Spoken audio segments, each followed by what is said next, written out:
Atos 9. Saulo, porém, respirando ainda ameaças e mortes contra os discípulos do Senhor, dirigiu-se ao sumo sacerdote, e pediu-lhe cartas para Damasco, para as sinagogas, a fim de que, caso encontrasse alguns do caminho, quer homens quer mulheres, os conduzisse presos a Jerusalém. Mas, seguindo-lhe viagem e aproximando-se de Damasco, subitamente o cercou um resplendor de luz do céu, e, caindo por terra, ouviu uma voz que lhe dizia: Saulo, Saulo, por que me persegues? Ele perguntou: Quem és tu, Senhor?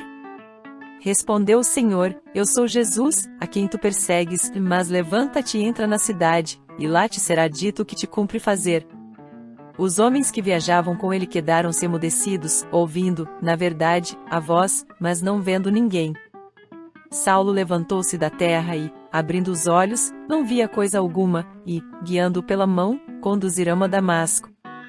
E esteve 3 dias sem ver, e não comeu nem bebeu. Ora, havia em Damasco certo discípulo chamado Ananias, e disse-lhe o Senhor em visão: Ananias. Respondeu ele: Eis-me aqui, Senhor. Ordenou-lhe o Senhor: Levanta-te, vai à rua chamada direita e procura em casa de Judas um homem de Tarso chamado Saulo, pois eis que ele está orando, e viu um homem chamado Ananias entrar e impor-lhe as mãos, para que recuperasse a vista.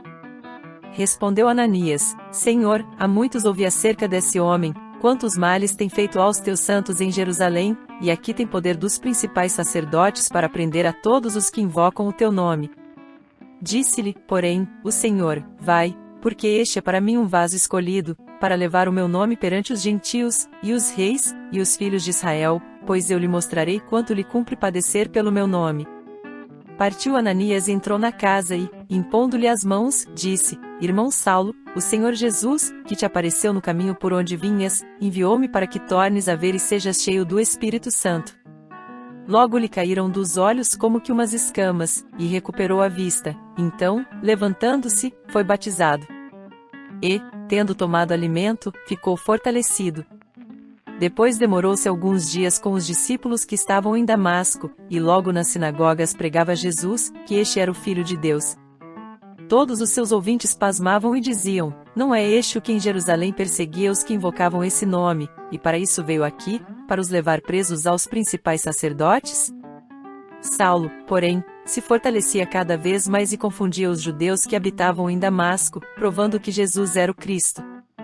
Decorridos muitos dias, os judeus deliberaram entre si matá-lo. Mas as suas ciladas vieram ao conhecimento de Saulo. E como eles guardavam as portas de dia e de noite para tirar-lhe a vida, os discípulos, tomando-o de noite, desceram-no pelo muro, dentro de um cesto. Tendo Saulo chegado a Jerusalém, procurava juntar-se aos discípulos, mas todos o temiam, não crendo que fosse discípulo. Então Barnabé, tomando consigo, o levou aos apóstolos, e lhes contou como no caminho ele vira o Senhor e que este lhe falará, e como em Damasco pregara ousadamente em nome de Jesus. Assim andava com eles em Jerusalém, entrando e saindo, e pregando ousadamente em nome do Senhor. Falava e disputava também com os helenistas, mas procuravam matá-lo. Os irmãos, porém, quando souberam, acompanharam-no até Cesareia e o enviaram a Tarso. Assim, pois, a igreja em toda a Judéia, Galiléia e Samária, tinha paz, sendo edificada, e andando no temor do Senhor, e, pelo auxílio do Espírito Santo, se multiplicava. E aconteceu que, passando Pedro por toda parte, veio também aos santos que habitavam em Lida. Achou ali certo homem, chamado Enéas, que havia 8 anos jazia numa cama, porque era paralítico. Disse-lhe Pedro: Enéas, Jesus Cristo te cura, levanta e faze a tua cama. E logo se levantou. E viram-no todos os que habitavam em Lida e Sarona, os quais se converteram ao Senhor. Havia em Jope uma discípula por nome Tabita, que traduzido quer dizer Dorcas, a qual estava cheia de boas obras e esmolas que fazia. Ora, aconteceu naqueles dias que ela, adoecendo, morreu, e, tendo-a lavado, a colocaram no cenáculo.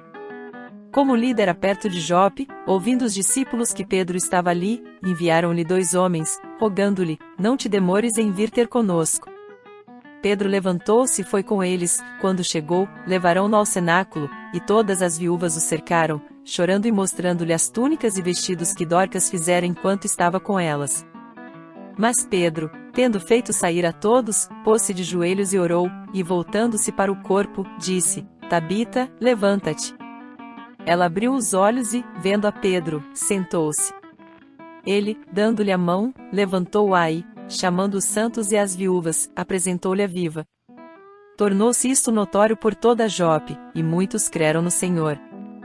Pedro ficou muitos dias em Jope, em casa de um curtidor chamado Simão.